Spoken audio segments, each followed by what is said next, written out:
We're live. Yes, we are live. Welcome everyone back over here to the OB show. I know it's been about a week or something like that. My apologies. I've been really busy with a lot of other things that have been going on, such as fitness training and everything. But I just want to say that it's good to be back. I am in fact back over here. I wasn't gonna leave y'all. That's for sure. I'm actually gonna turn this down because there's I don't think I need this much light, honestly, to be honest, over here. But it's good to be back with you all once again. But we got a lot of stuff to get into here today. And it's going to be a really shorter episode, probably like 20, 30 minutes, to be honest with you. I'm not trying to do like a big 40-minute episode like the last two were. And of course, we did have Thomas Phelan, really great guest last couple weeks for the podcast. And we're going to try and get some more guests on as well. But we're going to do some single episodes, I think, here for now. But we got to talk about a lot of stuff going on. And it's a hard topic. So, as you all know, the Quiet on Set documentary hit.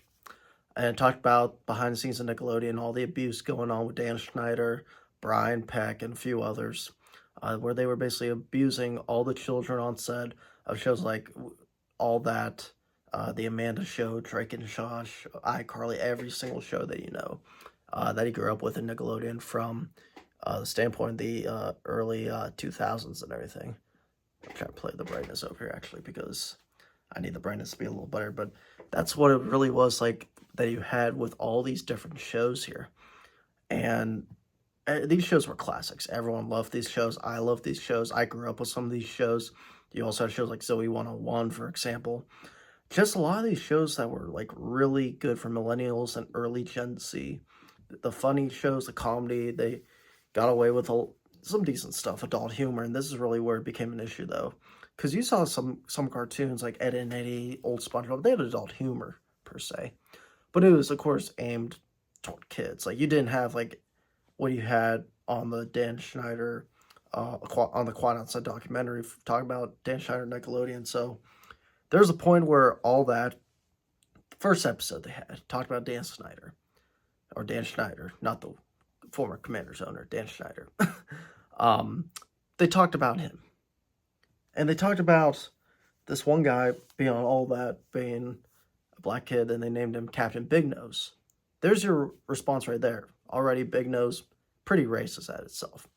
The next thing you know, in fact, he also has shoulder pads, and they look like BBCs in a way, like big, you know what. They're penises, basically, in a way. And they have that basically right on his shoulder pads. And then he sneezes on the lady, and goo just drops down from her after the big sneeze. And it's basically referenced to being a shot, basically, a cum shot in a way. And because of that, this is where the whole thing takes apart and just all these gross things happening. But then it goes to talk about Amanda Bynes. Well, before that, I want to say there was also in that episode, so there were two ladies, in fact, who were on salary together, basically. So they shared a salary compared to the other men who had their full salary. These two ladies had to share salary, had to work overtime, basically no pay.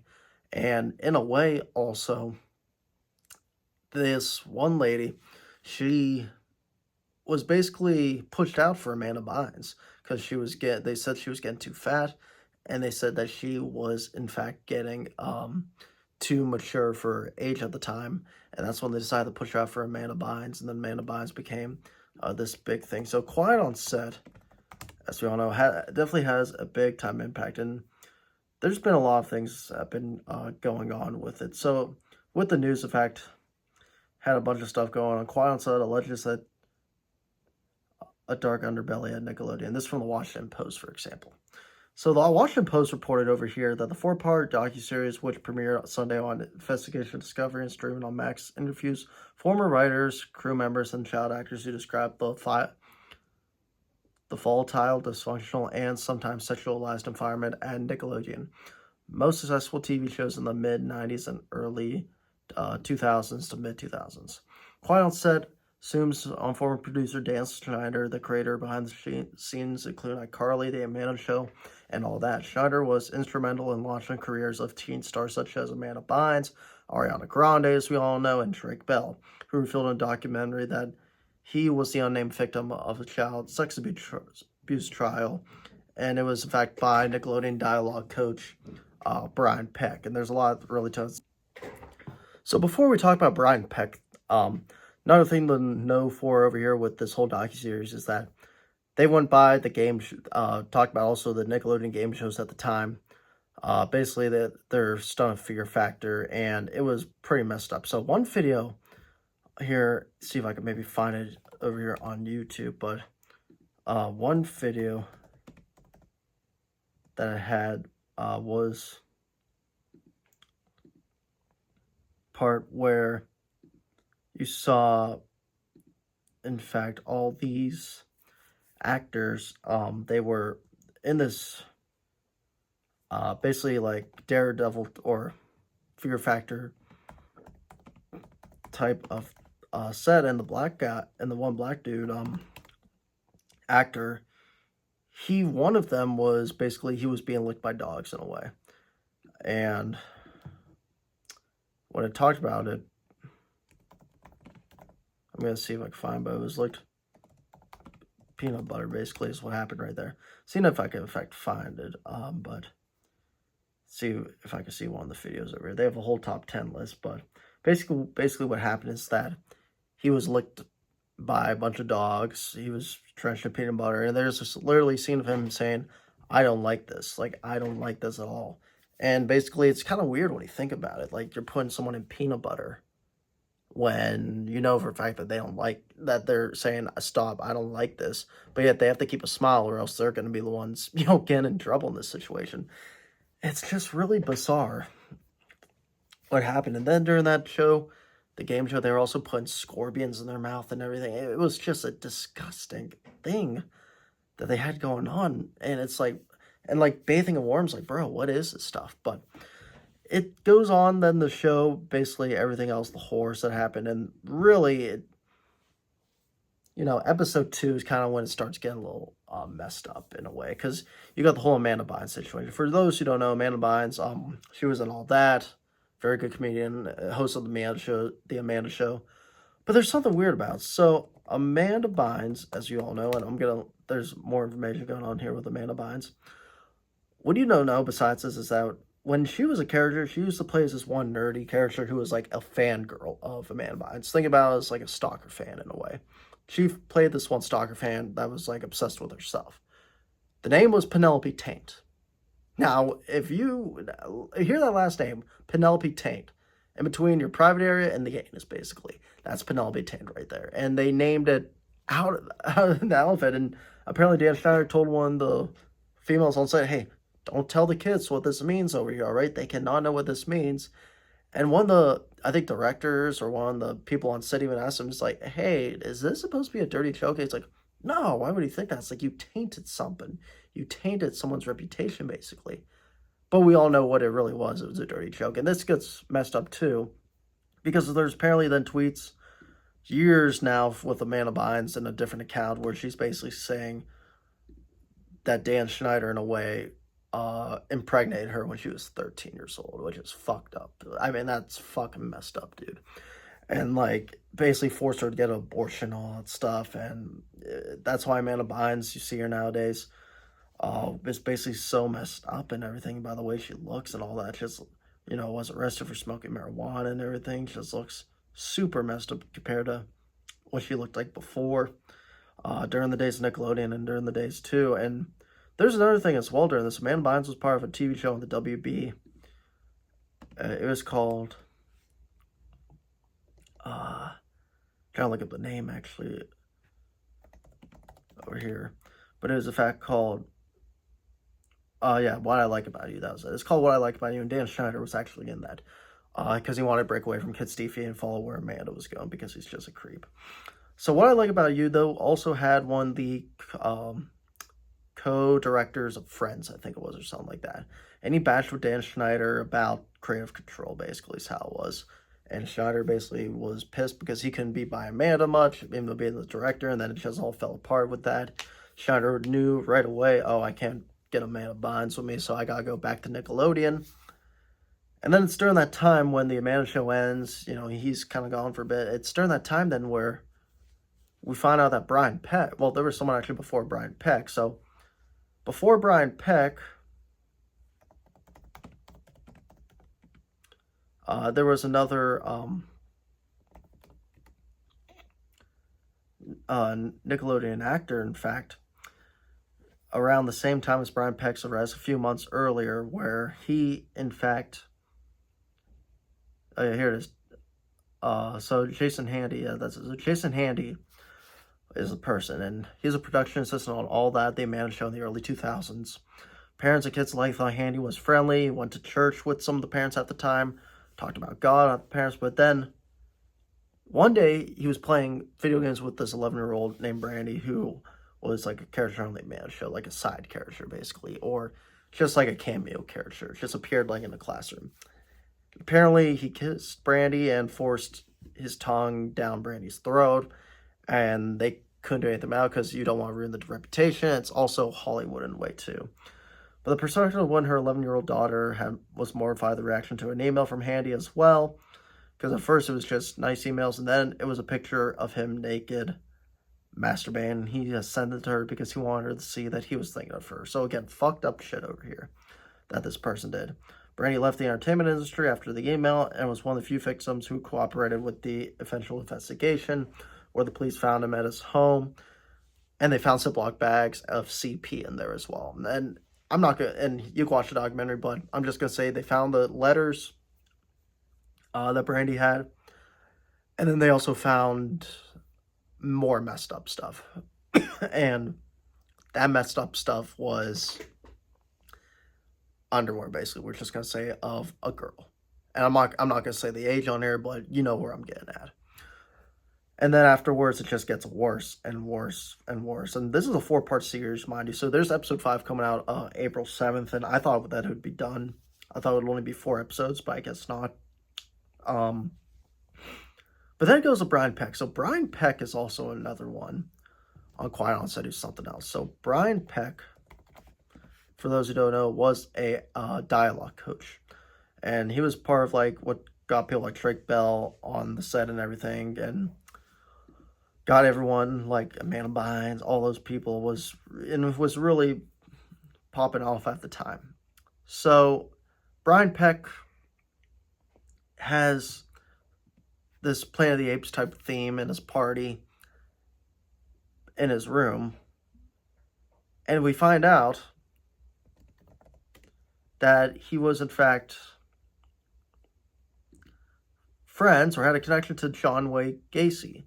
John Wayne Gacy, as we all know, was a clown killer at the time who basically killed a lot of boys, teenage boys, and younger boys as well. So it's crazy. That was like the writing on the wall when he was a pen pal basically with a serial killer. Another thing was also Pickle Boy. So there's a scene where Brian Peck is with Raymond Romano from Everyone Loves Raymond, played Manny the Mammoth in Ice Age. He's known for a bunch of different actors. As we all know, made a cameo appearance on The Office, the one episode. He was in with Raymond Romano, and I'm going to see if I can honestly find the video over here, because this video is, in fact,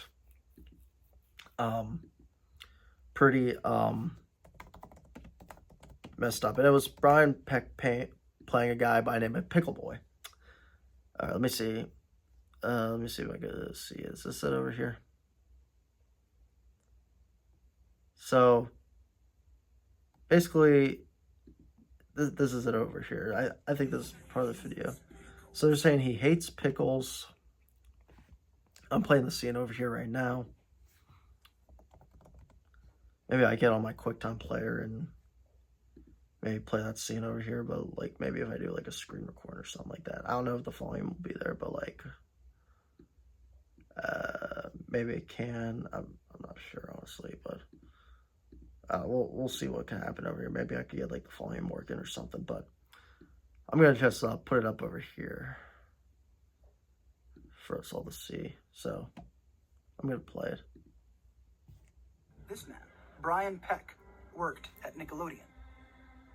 He was convicted of raping a child. So this is from a different documentary, but. And a year later, he was hired by Disney to work on the show The Sweet Life of Zach and Cody. Okay, so that's a different one right over there. But pretty much, yeah, I guess we can get to that over here. Where he basically was, in a way, he did a scene with Ray Romano. And it was basically Ray Romano was like, excuse me, I need something to eat. And they have a scene basically where it's a glory hole. And he's sliding the pickle right into this hole. And that's pretty much, then it's like, hey, and then Ray Romano's basically making all these noises, like these moaning noises. It's just so weird. And then there's also a scene with him and Leonardo DiCaprio, basically a young Leonardo DiCaprio feeling his arm and everything. It's just super weird. And then we find out that around 2003, he got arrested for lewd acts with a child, and no one knew for a while who the child was until this documentary, where at the end of part 2, you see Drake Bell being the victim, mic drop, as we all know. I mean, it's just like a shocker in a way, and it's hard to say, but Drake Bell, busy guy as a kid, acting, going to school, comes back 10, 11 at night, goes back the next day, do the same thing over again. I mean, it takes a toll on your body, but also, in a way, it's like he was working, he finally found his role in the Amanda Show, played a surfer guy, he was liking what he was doing, and then, as we all know, he was also a big-time musician, big on rock, had some concerts. And then all of a sudden, we see Brian Peck following him to every concert he goes, basically. And Brian Peck was like to his dad, I don't want you to be his manager. Because of that, the dad was not his manager anymore. Because of the mom. And the mom's like, because they were divorced, called Drake's dad. It's like, Drake Bell doesn't want you to be his manager anymore. But took a toll on his dad, definitely, because his dad is a good guy, by the looks of it, for sure. And then afterwards, it's like the mom lets him go to Brian Peck's house. Drake Bell goes to Brian Peck's house, where he basically does the unthinkable to him. And it's unfortunate that the mom did not see that, for sure. Did not even know about that. Excuse me, it's been happening over and over and over again. It's just crazy to see what happened in that situation right there. But Brian Peck then's arrested, and everything just goes completely shit. And then at the end, and it also shows in the documentary, like, the whole Ariana Grande thing, where they have the water thing. And there's, in fact, scenes with Ariana Grande, like the potato scene, the water scene. And honestly, it's called Cat's Random Thoughts. I can also pull it up now, as I do, in fact, have the videos. So, honestly, since I do have that, I am, in fact, going to be playing the video over here. So, let me just get to it. Record this over here. So, it's called Cat's Random Thoughts. And I'm just going to... So, here it is. This is another video where I just tell you whatever random thoughts pop in. I'm just going to skip. Oh, here's the potato. Okay, here's the potato. I wonder if you can get juice from a potato. Like, bro. We know what they're trying to do over here is that she's basically squeezing potato because it's like it's like a penis. Then there's another one. Oh yeah, here it is. Here's the ending. So there's another one where, like, she puts her toe in her mouth. I'm not going to get to that one, but here's the other one that's very sexual and bad. So basically in this other scene, Ariana Grande is, as Kat, saying, I'm thirsty, and it's pouring water. And so it just looks like the way she's laid down is in a sexual manner. And she's a teen at this time, so it's disgusting. I'm thirsty. Like, bro. Bro. No. It's not possible. Bro. Bro. Like, it's so messed up, bro. Like, it is so messed up.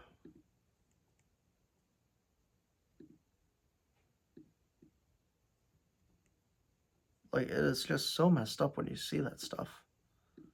And it's unbelievable that they were allowed to do this stuff behind the scenes and all. So, because of that, then, all in 2017, 2018, Dan Schneider was let go by Nickelodeon, and because of the Me Too movement, all this stuff comes out. So Dan Schneider then also recently went with, was interviewed by the guy who played T-Bo on iCarly, you know, the guy, talk on a stick man, bake on a stick, smoothie guy. There's an interview, and Dan Schneider pretty much in this one's talking about, and he posted to his YouTube channel as well, what Dan Warp and was talking about, like, the quiet on set. And basically, it's like the way he's throwing all these questions like, oh, did you do this? Did you do that? And you could tell it's so bullshit by Dan Schneider. I mean, I have it over here actually on the screen as well. His comments are turned off and all that. It's just a coward is what it is. Because if he wasn't a coward, he would have everything turned on right over here. He would have everything, like, in a way, you know, turned on and all that. But nothing's turned on. You know, nothing is, in fact, turned on over here. As you can see, his comments are all turned off. And the video that he has was basically has T-Bo. Boogie. I played T-Bo on Nickelodeon's Or Boogie playing, interviewing Dan Schneider. Set program, and I reached out to Dan to see if it was something. So I'm going to skip a little bit. That was wrong, and that was because, you know, I was an inexperienced producer. I was immature. Wouldn't happen today, but I'm just really sorry it happened. Yeah. Now, we know you've had a lot of success over 2 decades. So they're talking about the people that work success. with you, for you. Dan Schneider Let's speak directly to the definitely people looks a who lot did not different than have he a good did a experience. few years ago, Okay, but that's I would pretty like much to what it speak is. to those people because I hate that anybody worked for me and didn't have a good time. You know me. You've been on my sets.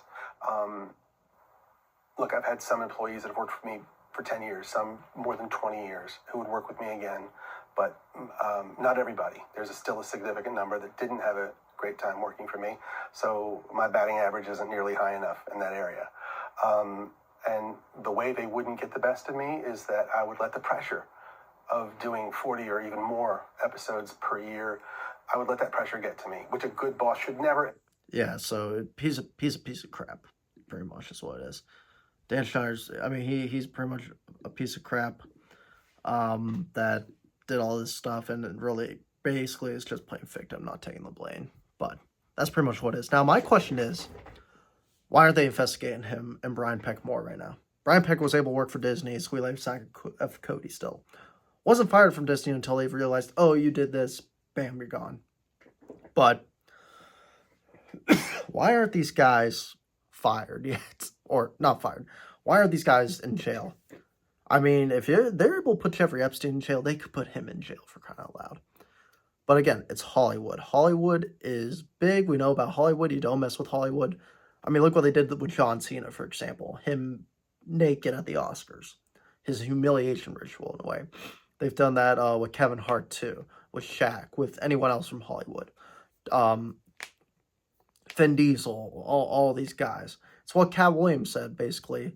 Or Diddy, for example, and everything that was happening there. So, just crazy to see how Hollywood, you have so much power. Besides, right now, all these cats are too busy. They're not going to arrest them because money and all that. They're going to worry about what's going on with a girl sitting on a table, which that's not good either, mind you. I think those people who protest and going inside there should definitely be in prison. But if someone's just sitting on a table doing nothing, and they're in that riot, and they're doing nothing, just chill in the background, why aren't you going after the people who actually were into it and breaking stuff? Instead, you're getting all these people and just that weren't doing anything, like a journalist, you're putting them behind bars. Same with the other one. So it's just crazy to see what's going on with the whole thing, where if you're in Hollywood, again, you have this thing where you get away with a lot of stuff. Excuse me, by the way. My water's over there. But you get away with a lot of stuff, basically. And, you know, they want you to think, oh, you know, you don't need a gas stove. You could, you know, vote this way, you have to vote this way, you have to do this, have to do that, if you want all that money. And it's just sickening. It's sickening that anyone had to go through this with on set. It's just terrible. So, my thoughts are with everyone there still. It's just crazy how they were all messed up and stuff, but I know it's just tough. It's a tough scene right there, but crazy. I guess another thing, let's move on to something that's more lighthearted over here. That's going to be like the final thing I'm going to be talking about, but how's your NCAA brackets doing? We're going to lighthearted stuff right now. How's your brackets doing? So, NCAA March Madness, we all know, started. We've had a few upsets. Oakland beat Kentucky. Yale winning in their first round. James Madison beat, I think it was Wisconsin in their first round. So we've had a few upsets, but last year's was like so much better, I feel like. Last year you got all the big upsets.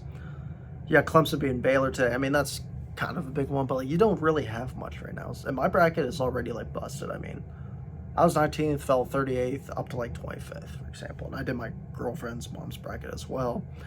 I think I'm going to make her lose because of my picks and stuff like that. But look at the few of these games over here. Like Alabama beat Grand Canyon. You still have a few others going on. Again, North Carolina probably is going to be the favorite in my opinion. And then Thursday starts the Sweet 16.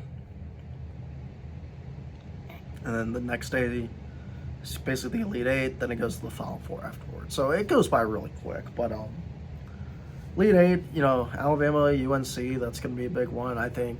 I got North Carolina, that one.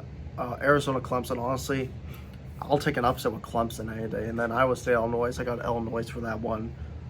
Marquette and NC State. NC State's been on a roll, but I think Marquette comes out. Purdue, Gonzaga. I still like Purdue. Tennessee, Crane. I like Tennessee. A few games that I'm looking at right there just about now. And then, of course, basically, Houston looks like they're going to beat Texas A&M. They're up by 10.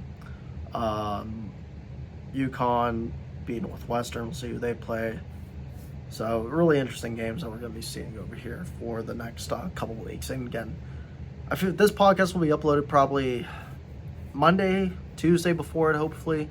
I'm trying to get uploaded sometime before then. But I just needed to get it out there, a quick episode. And again, it's just tough because I watched the whole Quantum Sec documentary, and it's just tough what goes on in Hollywood. It's just crazy. I like a lot of stuff, the humiliation rituals and all that. Everything's been going on and it's been coming out. It's just crazy. But I want to, again, thank you all so much for tuning in. It's, crazy one. I want to be more lighthearted at the end right there. Just talk about a little March Madness stuff going on. And next episode, hopefully, is going to be a little more comedy-like. We do have some other stuff. Mostly I'm going to be talking more about NFL, actually the UFL coming up. I guess before I do go, one thing I do want to talk about is everyone's been mad at The Rock. Because WWE, all the TV providers have been saying, oh, this is not what we wanted. We're trying to go TV, we want to stay TV PG, but then The Rock comes in, he has a promo on his X where he's saying he's F-bombing everything, bro, and it's just hilarious. So The Rock actually, I think it was a week ago or so, did how he used to do those concerts? He did one to Stone Cold Steve Austin back in the Ruthless Aggression era, WWE. He did one before. So The Rock ended up doing a concert just recently, in fact, and it's honestly, so this was see if I can find just the one they had. So he did one a couple years ago as well, but did one in fact just a week ago, and it's very entertaining to say the least. So he's talking about Seth Rollins, talking about Cody Rhodes and all that. He's talking about both of them because of all the stuff going on and how that. And tell you what, The Rock has been making WWE better again. I mean, because WWE was on decline for a little bit, but I think The Rock has been making it a lot better to where it's watchable again, and people are, like, the old fans are excited again. at watching WWE, and I think, in my opinion, it's been working out for them too. But here's what The Rock actually did. So, The Rock actually had this part for his video, and well, for his music concert, and one of the scenes was taking shots at NBA star John Morant. I want y'all to listen. You're simply an embarrassment, son. Just like John Morant when he's waving a gun. I love you, John. So he takes shot because John Morant, as we all know, got caught on Instagram Live with a gun not once but twice. So The Rock is taking shots at John Morant in his song, and it's funny for sure. But also at the beginning of the song, he said something about him, like being horny or something like that. And The Rock's a character for sure. Again, he's Hollywood, but a lot of people have been offended by him. It seems like. An embarrassment, son. And I don't want the video to play again, actually, but he also went on X, and see if I can find it. I probably have to log into my account, to be honest, but yeah, I'll have to log into my account to do that. I just don't want to do that right now. But he basically said something about, like, for all you softies and everything like that, because everyone was so mad about him. Was basically swearing on the TV PG version of WWE. But he's part of the committee, and now, as we all know, Raw is going to be going to Netflix here in about the next year, so it's going to be interesting to see really what happens with that. But anyways, that's going to be it over here for episode number 4. Love you all very much over there. Like, subscribe down below. I'll upload the short some other time. As always, though, I'll be seeing you. Have a good one.